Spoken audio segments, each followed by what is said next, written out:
बिस्मिल्लाहिर्रहमानिर्रहीम। अस्सलामु अलैकुम dear students. Today we are discussing about excretion in animals. What is meant by excretion? You know, the removal of wasteful metabolites, especially the nitrogenous waste from the body, is called excretion.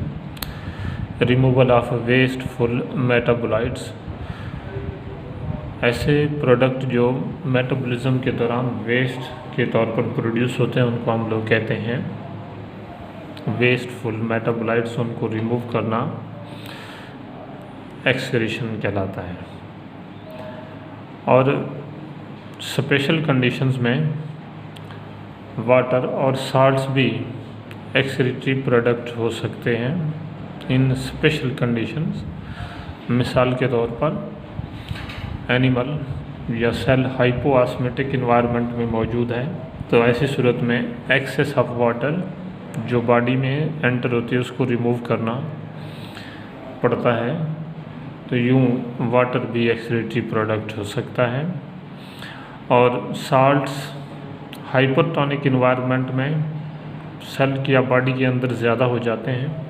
ऐसी सूरत में access of salts को remove करना पड़ता है, तो यूँ salt भी excretory product हो सकते हैं।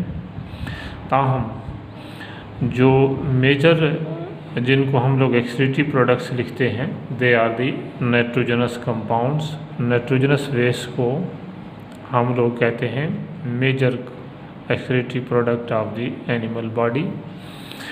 अब ये नाइट्रोजनस वेस्ट या प्रोडक्ट कहाँ से कैसे प्रोड्यूस होते हैं, तो बताया कि जो नाइट्रोजन वाले कंपाउंड्स हैं जैसे प्रोटीन्स हैं, न्यूक्लियोप्रोटीन्स हैं, जब उनकी मेटाबॉलिज्म का प्रोसेस होता है तो नाइट्रोजन वाले compounds as waste product produce होते हैं जिनका रिमूव किया जाना ज़रूरी है। तो अमीनो एसिड के हवाले से ख़ास तौर पर लिखा डी अमाइनेशन, कि जब अमीनो एसिड की कैटाबॉलिज्म होती है, ब्रेक डाउन होती है, there occur removal of amino group, this is called deamination. और अब ये जो अमीनो ग्रुप रिमूव कर लिया जाता है, either it is transfer to other molecule और रीयूज़, कि या तो इसे दूसरे मालिक्यूल को ट्रांसफ़र किया जाए या फिर इसे रीयूज़ किया जाए। तो आम तौर पर ये अमीनो एसिड की रिसाइकलिंग में काम नहीं आता। अमीनो ग्रुप को दोबारा अमीनो एसिड बनाने के लिए इस्तेमाल नहीं किया जा सकता। So it dissolve in water, ये आसानी के साथ हल पजीर है पानी में। एक्वाटिक इन्वायरमेंट में बॉडी के हल हो जाता है वाटर में, and should be excreted to avoid toxic level in plasma. और ज़रूरी है कि इसे टॉक्सिक लेवल तक पहुंचने से पहले फौरी तौर पर बॉडी से रिमूव किया जाए, अदरवाइज़ ये इंतहाई नुकसानदेह है। अब ये अगर नाइट्रोजनस वेस्ट की लेवल बढ़ जाती है, इंक्रीज़ होती है, elevated level of nitrogenous waste, तो उससे क्या नुकसान होता है?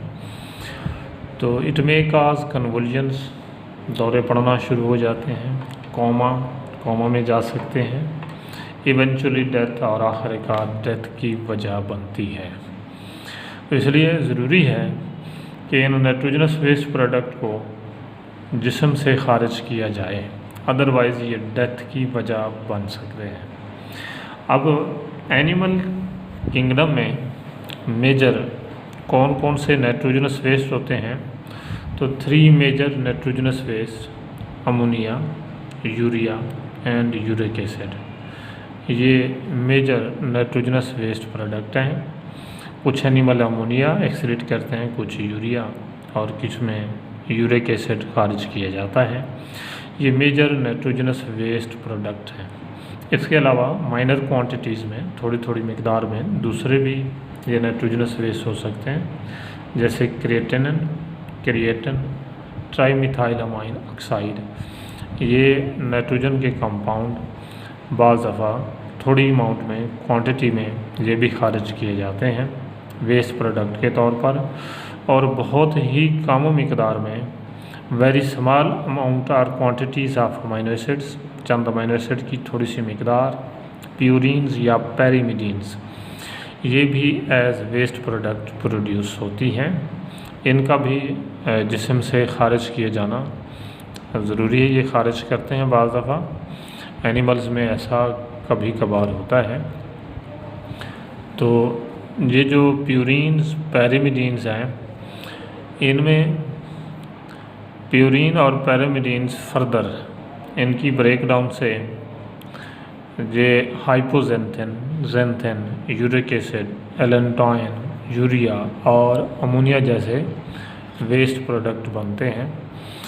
तो ये बहुत थोड़ी मिकदार में माइनर क्वांटिटीज़ में क्रिएटिन और trimethyl amino oxide, major nitrogenous waste में यूरिया, अमोनिया और यूरिक एसिड बनते हैं एनिमल बॉडी के अंदर, जिसका बॉडी से ख़ारिज किया जाना बहुत ज़रूरी है।